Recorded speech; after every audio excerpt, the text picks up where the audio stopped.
ഞാൻ എൻ്റെ pocket 3 creator pack തിരിച്ചു കൊടുത്തു കേട്ടോ. ആമസോണിൽ റിട്ടേൺ ചെയ്തു. എന്താണെന്നറിയാൻ വേണ്ടി വീഡിയോ ഫുള്ളായിട്ട് കാണാം. ഹലോ ഗൈസ്, വീണ്ടും ഒരു വീഡിയോയിലേക്ക് സ്വാഗതം. ഇന്നത്തെ കുറച്ച് വിഷമമുള്ള കാര്യം കേട്ടോ.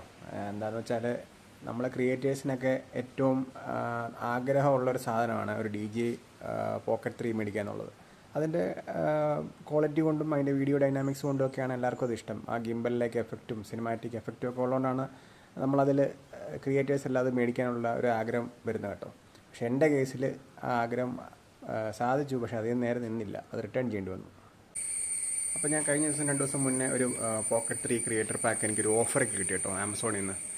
നോർമലി അതിൻ്റെ പ്രൈസ് ഒരു 69 ആണ് ക്രിയേറ്റർ പാക്കിന്. അന്ന് എനിക്ക് കാർഡ് ഓഫറും പിന്നെ സെല്ലറിൻ്റെ ഡിസ്കൗണ്ടും എല്ലാം കൂടെ കൂട്ടി ഒരു 9,000 രൂപ എന്ന് വെച്ചാൽ 60,000 രൂപയ്ക്ക് എനിക്കൊരു DJ പോക്കറ്റ് 3 കിട്ടി കേട്ടോ, ക്രിയേറ്റർ പാക്ക്. അപ്പോൾ തന്നെ ഞാൻ HDFCയുടെ കാർഡിലായിരുന്നു ഓഫർ ഉണ്ടായിരുന്നത്. അപ്പോൾ തന്നെ എൻ്റെ കാർഡ് യൂസ് ചെയ്ത് ഞാനത് മേടിക്കുകയും ചെയ്തു കേട്ടോ.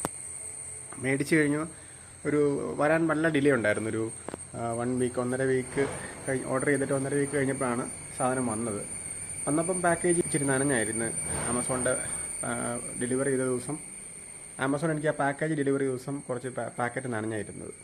അപ്പോൾ ഞാനത് ചോദിച്ചു, നനഞ്ഞ് പോയല്ലോ എന്ന് ചോദിച്ചപ്പോൾ മഴയായിരുന്നു എന്ന് പറഞ്ഞു. ഓക്കെ എന്ന് പറഞ്ഞു. അപ്പോൾ തന്നെ ഞാൻ എടുത്തിട്ട് അൺബോക്സ് ചെയ്തു. എന്തെങ്കിലും ഇഷ്യൂസൊക്കെ ഉണ്ടോ അപ്പോൾ തന്നെ റെക്ടിഫൈ ചെയ്യാമെന്ന് ഓർത്ത് ഞാൻ അപ്പോൾ തന്നെ അൺബോക്സ് ചെയ്തു കേട്ടോ. ആ പ്രൊഡക്റ്റ് അൺബോക്സ് ചെയ്തു.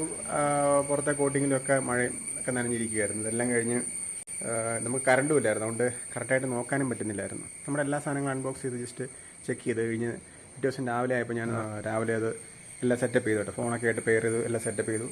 എന്നിട്ട് ഞാനൊരു വീഡിയോ എടുത്ത് നോക്കി കേട്ടോ. വീഡിയോ ഒക്കെ എടുത്തു. ആദ്യം വലിയ കുഴപ്പമൊന്നുമില്ല, എല്ലാം ഗിംബലൊക്കെ വർക്ക് ചെയ്യുന്നുണ്ട്, എല്ലാം നല്ല ആക്റ്റീവായിട്ട് എല്ലാ കളർ ഡൈനാമിക് റേഞ്ചും ഒക്കെ അടിപൊളിയായിരുന്നു കേട്ടോ. കിട്ടില്ല വീഡിയോസൊക്കെയാണ് വരുന്നത്. അതെല്ലാം കഴിഞ്ഞ് ഞാനിങ്ങനെ വെയിലത്ത് ഇങ്ങനെ വെച്ച് എൻ്റെ ലെൻസൊക്കെ ഒന്ന് പൊടി ലിൻഡിലിരിക്കുന്ന കണ്ടിട്ട് ഞാൻ ലെൻസ് ഒന്ന് തുടയ്ക്കാമെന്ന് ഓർത്ത് ലെൻസൊക്കെ ഒന്ന് തൂത്തൊക്കെ നോക്കി കഴിഞ്ഞപ്പോഴത്തേക്കാണ് അതിനകത്തൊരു സ്ക്രാച്ച്. അത് ഉള്ളിൽ നിന്നുള്ള പൊട്ടല കേട്ടോ. മാനുഫാക്ചറിങ് ഡിഫക്റ്റാണ് എന്ന് ഞാൻ പ്രതീക്ഷിക്കുന്നു. അല്ലെ അവർ ആമസോൺ ഹാൻഡിൽ ചെയ്തതിൻ്റെ ഇഷ്യൂ ആണോ എന്ന് എനിക്കറിയത്തില്ല. വേറെ സാധനങ്ങൾക്കൊന്നും പ്രശ്നങ്ങളൊന്നുമില്ല, പക്ഷേ ക്യാമറയുടെ ലെൻസിൻ്റെ അകത്തുനിന്നൊരു പൊട്ടൽ. അപ്പോൾ ആ റീസൺ കൊണ്ട് ഞാനത് റിട്ടേൺ ചെയ്യാമെന്ന് വിചാരിച്ചു. കാരണം അത് കീപ്പ് ചെയ്തിട്ട് കാര്യമില്ല. ഒന്നാമത്തെ DJക്ക് കേരളത്തിലും സർവീസ് സെൻറ്റേഴ്സ് ഒന്നും അത്ര ആക്റ്റീവ് അല്ല. പിന്നെ എന്തെങ്കിലും ഇഷ്യൂ വന്നാലും നമുക്കത് നമ്മുടെ തലയിലാകത്തേ ഉള്ളൂ. നമ്മളത് വാറണ്ടി പീരീഡ് അയക്കുന്ന സമയത്ത് ക്ലെയിം ചെയ്താലേ നമുക്ക് കാര്യമുള്ളൂ. അങ്ങനെ ഞാൻ ആമസോണിൻ്റെ അടുത്ത് കോൺടാക്ട് ചെയ്തു.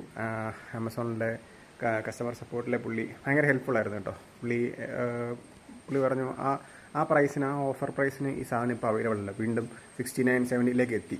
പിന്നെ കാർഡ് ഓഫർ ഒക്കെ കഴിഞ്ഞു പോയെന്ന് തോന്നുന്നു. അതുകൊണ്ട് വേണമെങ്കിൽ ഒരു പുതിയ പ്രൊഡക്റ്റ് മേടിച്ചു, ഇതിന് ഫുൾ റീഫണ്ട് ചെയ്യാമെന്ന് പറഞ്ഞു. ഓക്കെ, ഞാൻ യെസ് എന്ന് പറഞ്ഞു. ഈ പ്രൈസിന് എനിക്ക് ഒരിക്കലും കിട്ടത്തില്ല, എന്നാലും വേറെ വഴിയില്ലാത്തതുകൊണ്ട് സാധനം തലയിൽ ഇരിക്കാതിരിക്കുന്നതാണല്ലോ നമ്മൾ നോക്കേണ്ടത്. അതുകൊണ്ട് ഞാൻ തിരിച്ചു കൊടുത്തു കേട്ടോ. എന്നിട്ട് റീഫണ്ടിന് ഇഷ്യൂ ചെയ്തു. അപ്പോൾ ആ കൂട്ടത്തിൽ തന്നെ ഞാൻ DJയുടെ കസ്റ്റമർ സപ്പോർട്ടിൽ ജസ്റ്റ് ഒന്ന് മെസ്സേജ് അയച്ചായിരുന്നു. എന്തെങ്കിലും വഴിയുണ്ടോ, ഇപ്പോൾ 2,000-3,000 രൂപയുടെ കേസൊക്കെ ആണെങ്കിൽ ഒന്ന് അയച്ച് സംഭവം ശരിയാക്കി എടുക്കാമെന്ന് ഓർത്തിട്ടാണ് ഞാൻ DJ ആയിട്ട് ഞാൻ കോൺടാക്ട് ചെയ്തത് കേട്ടോ. അപ്പോൾ ഒരു DJയുടെ കസ്റ്റമർ സപ്പോർട്ടിൽ നിന്നൊരു രാമൻ എന്ന് പറഞ്ഞൊരു കോൺടാക്റ്റ് എനിക്ക് തന്നു. ഡൽഹിയിലാണ് അവരുടെ ഓഫീസ്. അപ്പോൾ അവരെ കോൺടാക്ട് ചെയ്തപ്പോൾ ഞാൻ ചോദിച്ചു, എനിക്കിത് എങ്ങനെയല്ലൊന്ന് റിപ്പയർ ചെയ്ത് തരാൻ പറ്റുമോ, ഒരു ലോക്കൽ സർവീസ് സെൻറ്ററിൽ എവിടെയെങ്കിലും കൊടുത്തൊന്ന് DJ സ്റ്റോറിലേക്ക് ഞാൻ വേണേൽ അയച്ചു തരാം, ഒന്ന് റിപ്പയർ ചെയ്ത് തരാൻ പറ്റുമോ എന്ന് ചോദിച്ചു. അപ്പോൾ അയാൾ പറഞ്ഞത്, നിങ്ങൾ ആമസോൺ ത്രൂ മേടിച്ചേക്കുന്നത് ഇൻവോയ്സ് ഷെയർ ചെയ്യാൻ പറഞ്ഞു.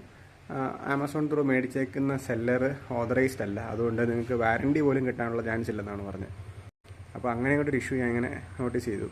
അപ്പോൾ നിങ്ങളാരെല്ലാം മേടിക്കുന്നുണ്ടെന്നുണ്ടെങ്കിൽ, പ്രൊഡക്റ്റ് ആമസോൺ ത്രൂ ഒക്കെ മേടിക്കുന്നുണ്ടെന്നുണ്ടെങ്കിൽ വളരെ ചെക്ക് ചെയ്തിട്ട് തന്നെ എല്ലാ രീതിയിലും ലെൻസ് കാര്യങ്ങൾ, ഗിംബൽ വർക്ക് ചെയ്യുന്നുണ്ടോ, ലെഫ്റ്റ് റൈറ്റും എല്ലാം തിരിച്ച് നോക്കുക. വളരെ സെൻസിറ്റീവ് ആയിട്ടുള്ള പ്രൊഡക്റ്റ് കേട്ടോ. ആ ഗിംബലൊക്കെ വളരെ സെൻസിറ്റീവാണ്. അതുപോലെ എല്ലാ ആക്സറീസും ഒക്കെ ഒന്ന് ലെൻസ്, മറ്റേ വൈഡ് ലെൻസ് ആണെങ്കിലും മൈക്കാണെങ്കിലും ഒക്കെ ഇച്ചിരി ഡിസ്റ്റൻസ് പോയി എന്നൊക്കെ എല്ലാം ടെസ്റ്റ് ചെയ്ത് നോക്കുക. ഒരു 1-2 ദിവസം തന്നെ എല്ലാം ടെസ്റ്റ് ചെയ്ത് നോക്കുക. അപ്പം ഇഷ്യൂസ് ഒന്നും ഇല്ലയെന്നുണ്ടെങ്കിൽ മാത്രം നിങ്ങൾ കീപ്പ് ചെയ്യുക കേട്ടോ. അപ്പോൾ ഇങ്ങനെ ഒരു ഇഷ്യൂ ഞാൻ ഇങ്ങനെ പർച്ചേസ് ചെയ്തപ്പോൾ ഞാൻ ഇങ്ങനെ ഒരു ഇഷ്യൂ ഫേസ് ചെയ്തുകൊണ്ടാണ് ഞാൻ ജസ്റ്റ് ഇങ്ങനെ ഒരു വീഡിയോ ഉണ്ടാക്കുന്നത് കേട്ടോ.